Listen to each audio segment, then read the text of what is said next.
She walked back into town at the beginning of the barley harvest, and the whole place stopped to look at her. 10 years earlier, she had left with a husband and 2 sons. There had been a famine, and the family went to Moab to survive it. And they did survive it. The boys grew up. They married Moabite girls, Orpah and Ruth. For a while, it must have looked like the risk had been worth taking. Then her husband died. Then both of her sons died. Scripture gives it in 3 quiet verses, the way real catastrophe actually arrives, with no music under it. So she started walking home. 2 young widows walked with her, and somewhere on that road she stopped and told them to turn back. Go home, find husbands. There is nothing left in my hands to give you. Orpah kissed her and went. Ruth would not let go, and said the words people have been repeating ever since, that where Naomi went, she would go, and Naomi's God would be her God. 2 women arrived in Bethlehem, and when the town crowded in and said her name, she told them to stop using it. Do not call me Naomi, she said. Call me Mara. Naomi means pleasant. Mara means bitter. She was not being dramatic. She was being accurate about what she could see. I went out full, she said, and the Lord has brought me back empty. Empty. That was her own word for her life, on the day she walked into the story that would carry the line of David. She did not know that.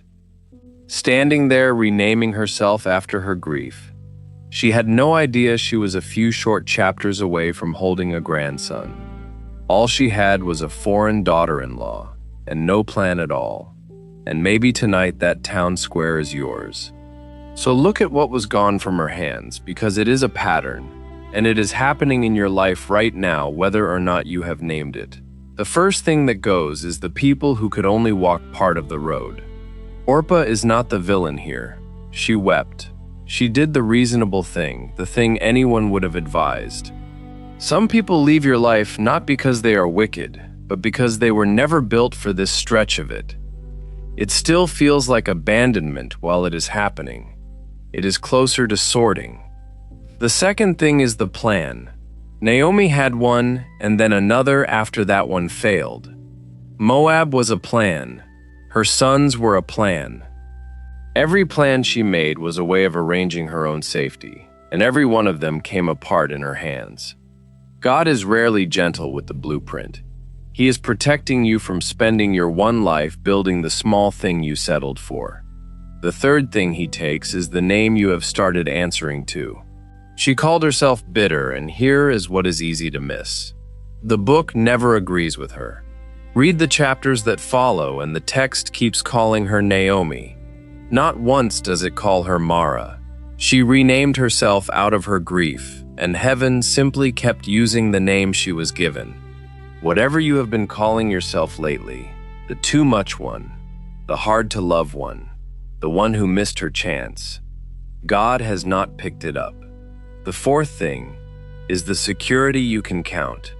Naomi came home to gleaning, which meant living off the grain left at the edges of another man's field, because the law required leaving some behind for the poor.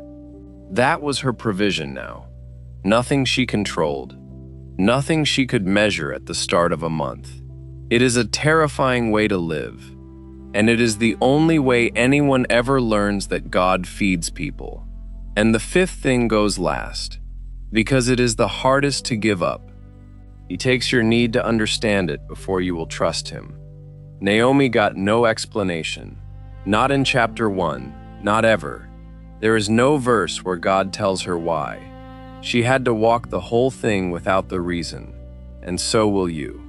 Now here is the turn, and it is not the one people expect. God was not replacing what she lost. Nobody handed Naomi her husband back. Her sons stayed dead. This is not a story about a woman who got a refund. Ruth married Boaz. A son was born, and the women of the town said something remarkable. They did not say a son is born to Ruth. They said a son has been born to Naomi. His name was Obed. He fathered Jesse, and Jesse fathered David. And the line ran on from there, all the way to a manger. The empty woman was carrying the beginning of something that outlasted every single thing she had lost.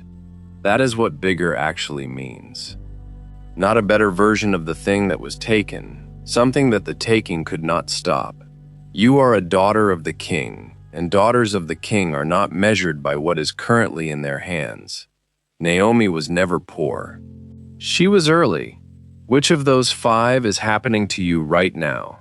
The people, the plan, the name, the security, or the not knowing?